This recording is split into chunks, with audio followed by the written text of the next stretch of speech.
పచ్చి మామిడికాయతో పప్పును ఎలా చేయాలో పెద్ద ప్రాసెస్ ఏం లేకుండా సింపుల్గా ఈ వీడియోలో చూసేద్దాం. ముందుగా కందిపప్పును గంట సేపు నానబెట్టుకొని 2-3 సార్లు బాగా కడిగిన తర్వాత ఒక కుక్కర్లోకి తీసుకోవాలి. ఇందులోకి తరిగిన పచ్చిమిరపకాయలు, టమాటాలు ఇంకా మామిడికాయ ముక్కల్ని కూడా యాడ్ చేయాలి. మామిడికాయ ముక్కలు ఎక్కువ పుల్లగా ఉంటే చింతపండు వేయాల్సిన అవసరం రాదు. తక్కువ పుల్లనివి అయితే కాస్తంత చింతపండు కూడా యాడ్ చేసుకోవాలి. ఇందులో పసుపును కూడా యాడ్ చేసి కుక్కర్ మూత పెట్టి 3 విజిల్స్ వచ్చే వరకు స్టవ్ మీద పెట్టాలి.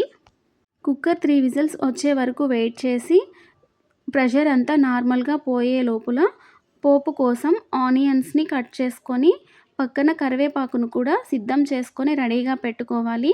ప్రెషర్ అంతా పోయిన తర్వాత పప్పు గుత్తితో పప్పుని బాగా పాముకోవాలి.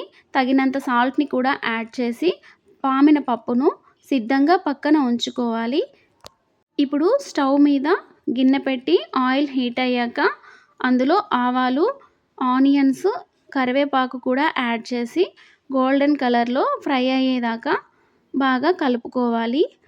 ఆనియన్స్ ఫ్రై అయిన తర్వాత అందులోకి పప్పును యాడ్ చేసి కన్సిస్టెన్సీకి తగినంతగా పప్పులో నీళ్ళను కూడా యాడ్ చేసి సాల్ట్ చెక్ చేసుకోవాలి.